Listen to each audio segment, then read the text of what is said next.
Bueno,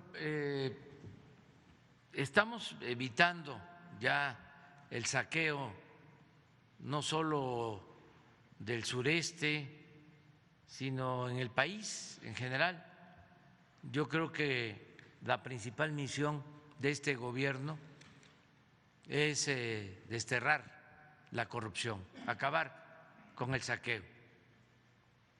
Desde la campaña lo decía, en los actos, hablaba yo de que si me preguntaban cuál era nuestro plan y me pedían que yo lo expusiera de manera breve, aún cuando no hablo de corrido, que yo lo dijera en 2 segundos, decía yo, y parado en un solo pie, decía yo, acabar con la corrupción. Ese es el plan. Y por eso, pues, se vuelven ambientalistas y feministas y defensores de derechos humanos, todo lo cual omitían cuando de verdad desde el Estado se promovía la destrucción del territorio, la violación de los derechos humanos, el machismo, todo lo que ahora supuestamente defienden estos falsarios, ¿no? Pero nosotros tenemos que seguir adelante. En lo del Tren Maya es muy claro que la gente apoya esta obra, que es en beneficio del sureste, una de las regiones más abandonadas del país. Es muy sencillo de explicar. Durante el periodo neoliberal creció el norte,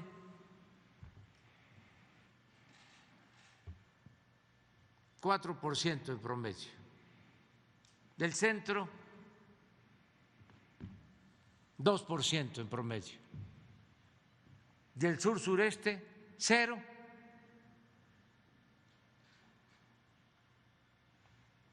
En más de 30 años se dedicaron a sacarles las riquezas a los estados del sur y del sureste, sobre todo el petróleo. Durante todo el periodo neoliberal, de los ingresos petroleros se integraba el presupuesto nacional. De cada peso, 40 centavos del presupuesto provenían del petróleo, de Campeche, de Tabasco, de Chiapas. Y no se les regresaba nada. Se abandonó el sureste. Ahora es distinto. No se está abandonando el norte, no se está abandonando el centro, se está impulsando el sur para que el desarrollo sea horizontal y alcance a todos. Pero los corruptos, porque no hay otra palabra más clara, lo que quieren es mantener el mismo régimen y están queriendo, hablando en términos de trenes, descarrilarnos, pero no van a poder. ¿Se planea investigar las concesiones que hasta el momento tienen con la… O sea, en municipios como Solidaridad y en Felipe Carrillo Puerto tienen desarrollos inmobiliarios que están destruyendo parte de la selva y el subsuelo y todo lo demás, pero Sí. las siguen teniendo vigentes y Sí, no se va a es que, revisar nada. toda esa región fue tomada. Yo les comentaba de que Quintana Roo tiene que ver con una decisión de Porfirio Díaz para entregar grandes extensiones de tierras a sus allegados.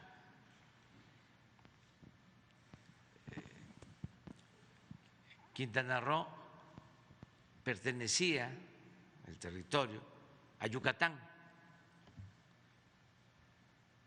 y con Porfirio Díaz se creó un nuevo territorio con las tierras de Yucatán. No dijeron nada los hacendados yucatecos porque ellos estaban siendo beneficiados con el auge del Enequén, y Porfirio Díaz les permitía tener esclavos. Y por eso fue el progreso de Yucatán. Ese es el origen de el Paseo Montejo, de las casas muy lujosas del Paseo Montejo, eran de hacendados.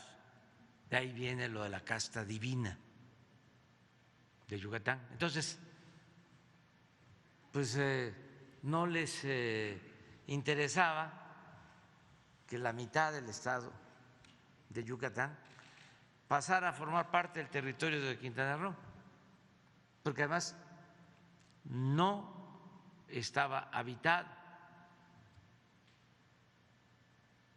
o estaba habitado por comunidades mayas y no era mucha la población. Entonces,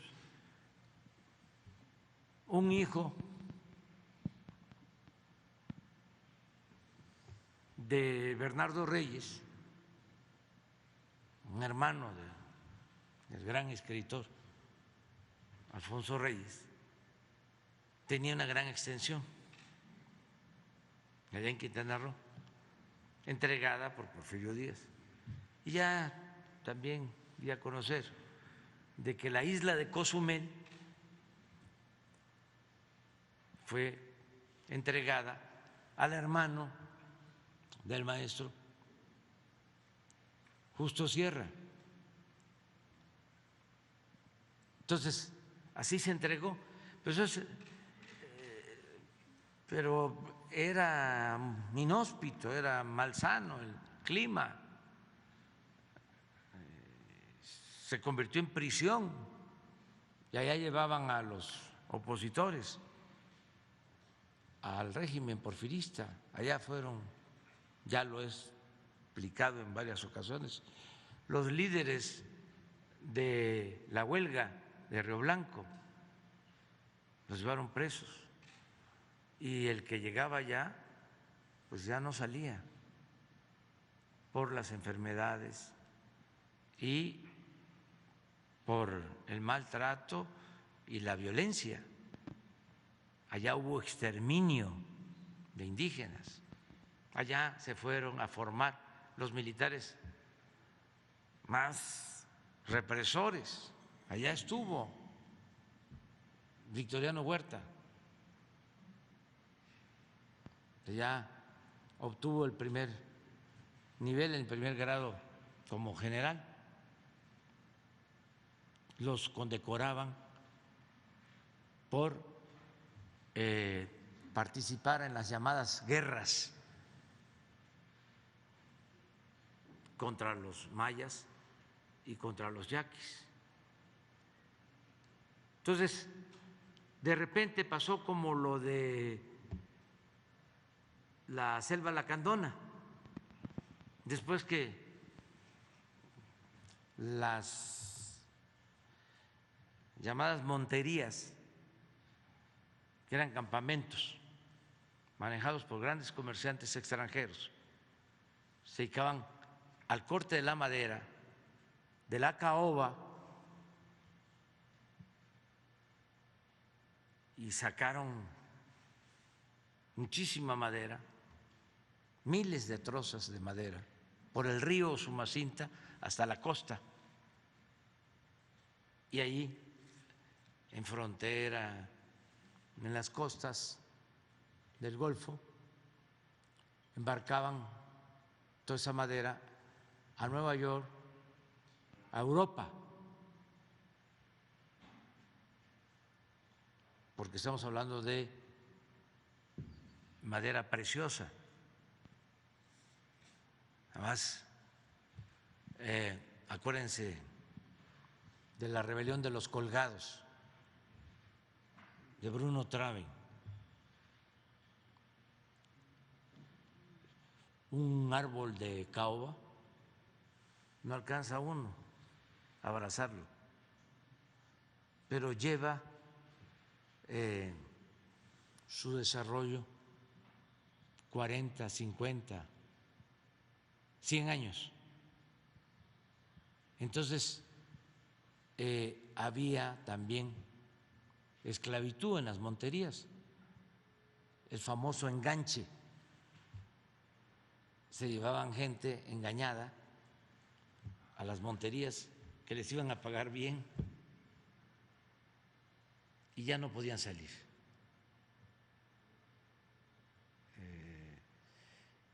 Entonces, la lacandona, después de la revolución, como Quintana Roo, se quedan sin actividad.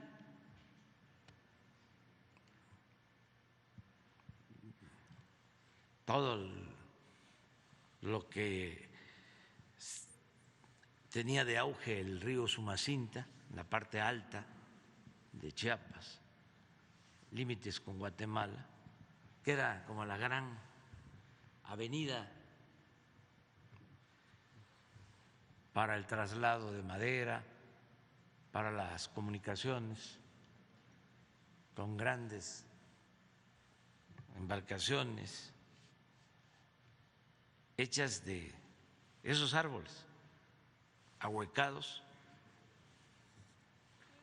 eran las canoas, cayucos.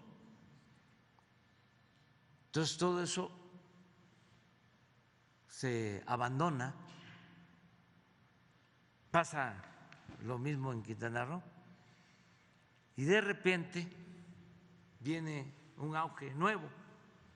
En el caso de la lacandona, hablaba yo de que va repoblándose de nuevo la selva, van creciendo de nuevo los árboles de caoba y viene otro plan para desmonte, para tala de caoba, y es cuando se creó una empresa en Palenque que se llamaba Triplay de Palenque, y sacaban de los árboles el triplay. Eso en los años 70. Casi al mismo tiempo empieza el auge en Quintana Roo, el auge turístico. Y bueno, los primeros que se benefician pues son los políticos y la gente allegada al poder, se quedan con grandes extensiones. Inclusive donde están los centros turísticos más importantes de la Riviera Maya eran fideicomisos públicos y se fueron convirtiendo en propiedad privada. Todo esto en el periodo neoliberal. Y cuando se conoce la zona, pues sabe uno lo que sucedió, lo que tú estás planteando.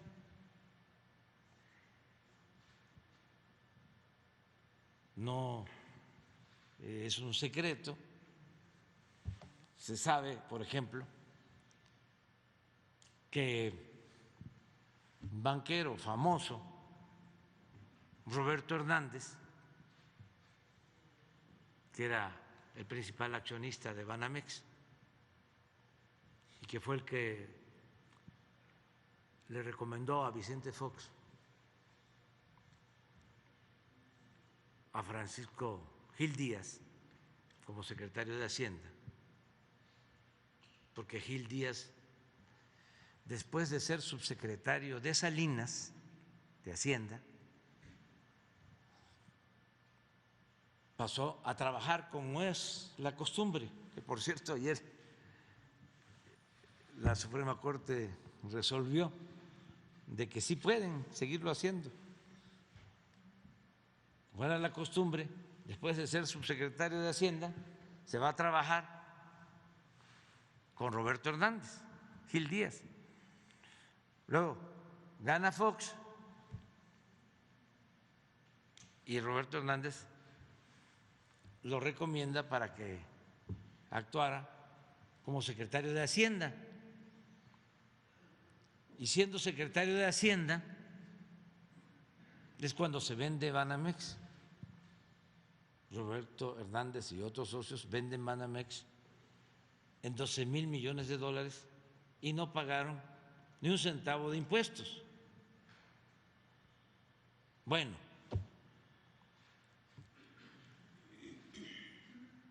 el señor Roberto Hernández no lo culpo de nada, porque así era. Además lo digo por los jóvenes, porque esto no se sabe. El señor Roberto Hernández pues simpatizaba con Fox, y cuando gana Fox, ya como presidente electo, Roberto Hernández le presta su casa, que es una isla en Quintana Roo, la isla de Pájaros, cerca de Tulum, que tiene pista de aterrizaje y es pues un paraíso. Allá se la pasó Fox. Entonces, todo eso es lo que ha sucedido en Quintana Roo, pero el colmo es que estos señores ahora se oponen, no todos, desde luego, no hay que generalizar, incluso no creo que Roberto Hernández se oponga. No, por lo menos en esos 42 empresarios no está. Pero hay otros que sí. Y echan a andar estas campañas con artistas que yo también pienso que muchos artistas ni siquiera sabían. Creo que algunos fueron usados.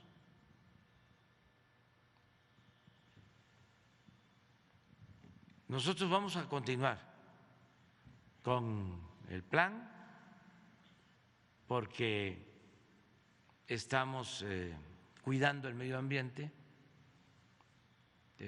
siempre lo vamos a hacer, y pues debe de tenerse en cuenta de que México, nuestro país, por primera vez en la historia, tiene un programa de reforestación que es el más importante del mundo. Estamos destinando 1.600 millones de dólares al año. Esto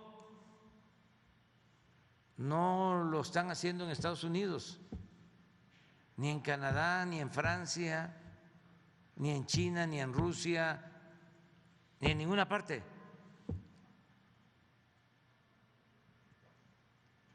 Sembrar más de 1 millón de hectáreas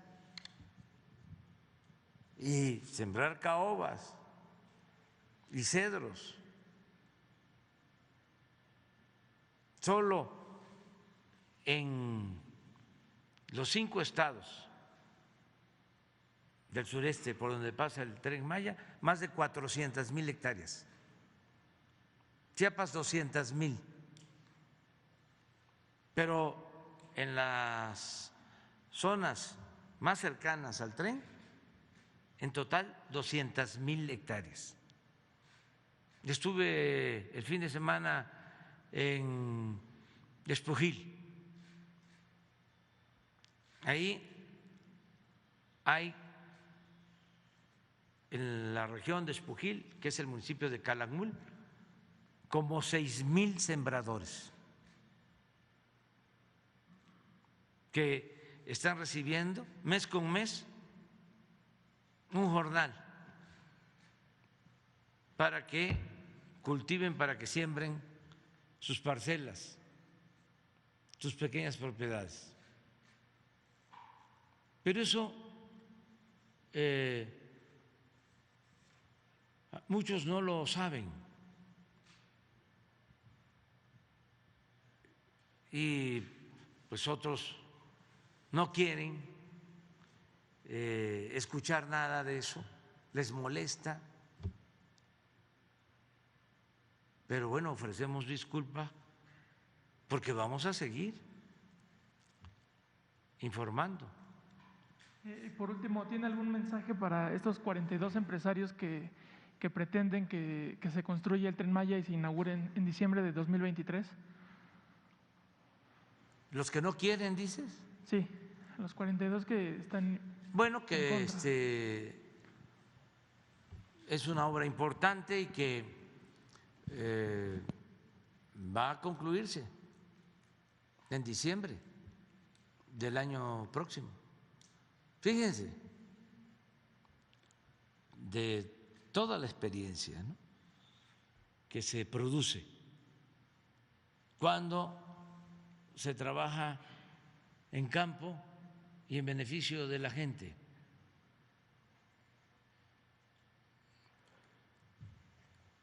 ¿Dónde creen ustedes que tenemos más obstáculos para conseguir el derecho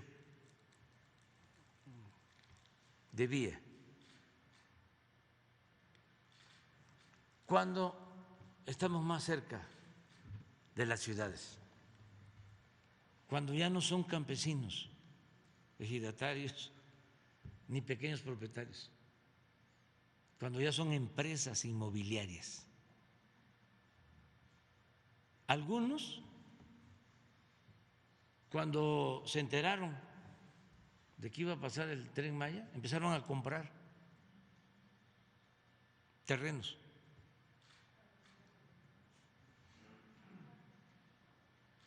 Y ahora que se están definiendo los trazos, algunos le fallaron porque no va a pasar por ahí, y otros lo que quieren es atracar, robar. No quieren, por ejemplo, aceptar los avalúos.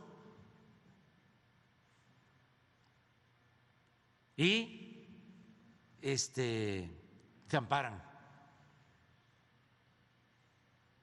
porque quieren hacer su agosto. Así no actúa un campesino. Fíjense la importancia de la moral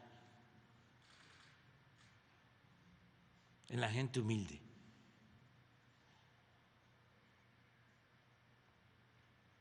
la ambición al dinero, cómo trastorna, obnubila a la gente.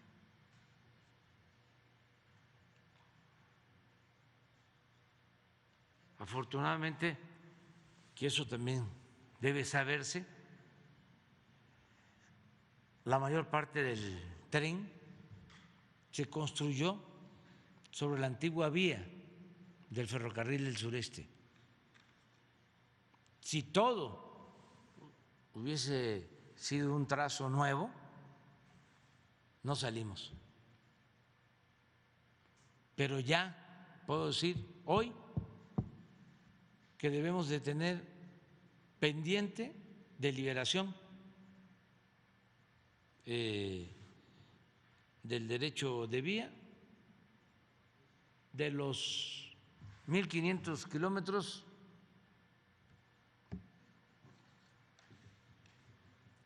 como 30 hectáreas, como 30 kilómetros, como un 2%. Ya está, todo liberado. Y muchas gracias de todo corazón a las comunidades, a los ejidos. Y ojalá y recapaciten los que están pensando que van a ponernos contra la pared, que como faltan esos pequeños tramos, nos van a chantajear y les vamos a dar todo el dinero que piden. Que no se hagan ilusiones, porque antes no se recurría a la expropiación pública, porque para el neoliberal era un sacrilegio poner por delante el interés público. Para nosotros no. Por encima del interés particular o de grupo está el interés general, el interés de la nación, el interés público. Entonces nos vamos a procedimientos legales y también algunos piensan, como les falta poco tiempo y como estos juicios los hacen muy largos con tácticas dilatorias de abogados huizacheros, piensan que va a ser indispensable el que nos dobleguemos. Pues no, porque aquí vamos a estar pidiéndole al Poder Judicial que resuelvan pronto y que actúen, que la justicia tiene que ser pronta, expedita. Entonces, todo esto es lo relacionado con el Tren Maya y sí, pues son intereses, pues hay dinero para promover estos grupos. Algunos son de verdad ambientalistas, no tienen toda la información, otros sí son oportunistas y otros más son mercenarios que les pagan. Y no solo son ambientalistas, ¿no? Son de medios de comunicación y gente sin escrúpulos morales de ninguna índole. Pero vamos adelante, ¿no? Allá vamos con la compañera, con las dos compañeras.